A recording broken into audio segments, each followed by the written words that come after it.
You can imagine that many institutions like hospitals and schools have massive databases that could be used to advance scientific research, but cannot release this data publicly without compromising the privacy of patients or students.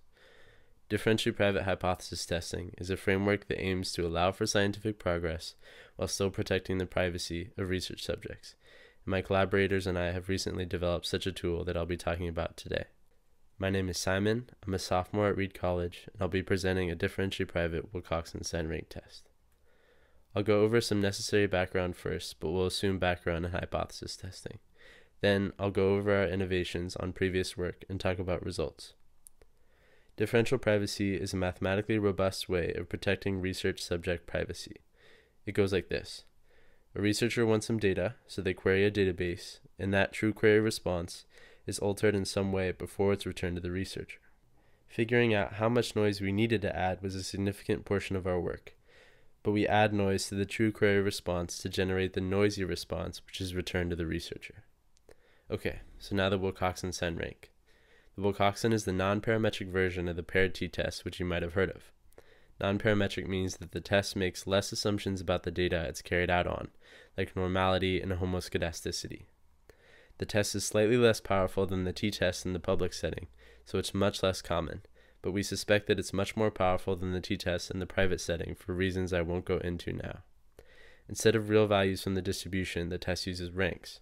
For example, we have I observations where UI and VI are paired and DI is their difference.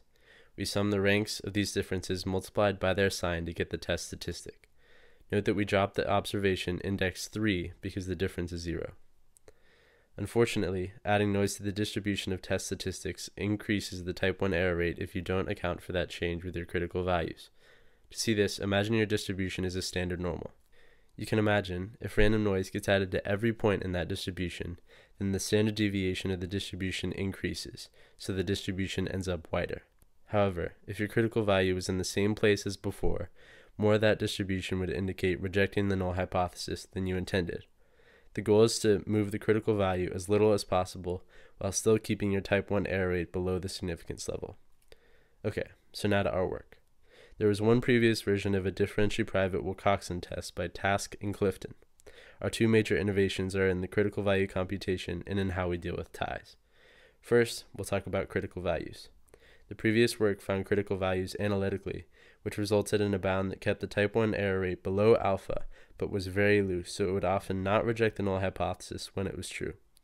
The details of their method are explained more thoroughly in our paper.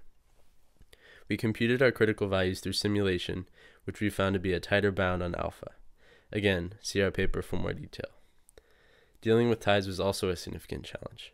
In the standard Wilcoxon, the variance of the distribution of test statistics depends on NR, which is the number of non-tied values. Since this value is computed to generate the reference distribution, it must be released. Task and Clifton dealt with this in two ways, one of which is more powerful but potentially not conservative enough, and one of which is much less powerful but is always conservative enough. Our approach was to use a much more obscure version of the Wilcoxon called the Pratt, where tied values aren't dropped, so NR is N. Using that same example used previously, the new final table and resulting statistic is shown above, where that I equals 3 value isn't dropped but has a sign set to 0. The statistic is larger, as you can see, but this is okay because it's compared to a distribution that is a function of N rather than NR. Okay, so now for results. This graph displays the power of our test versus Task and Clifton's at varying sample sizes. You can see that our test reaches full power twice as quickly as Task and Clifton's most powerful test, and nearly 4 times as fast as their truly differentially private test. I encourage you to read our paper if you're more interested in the details, or if you're watching this during the virtual video session, feel free to ask me any questions you have. I also wanted to thank another group of Reed students studying problems in differential privacy for letting me use their slides as a starting point for this one. Thanks for watching.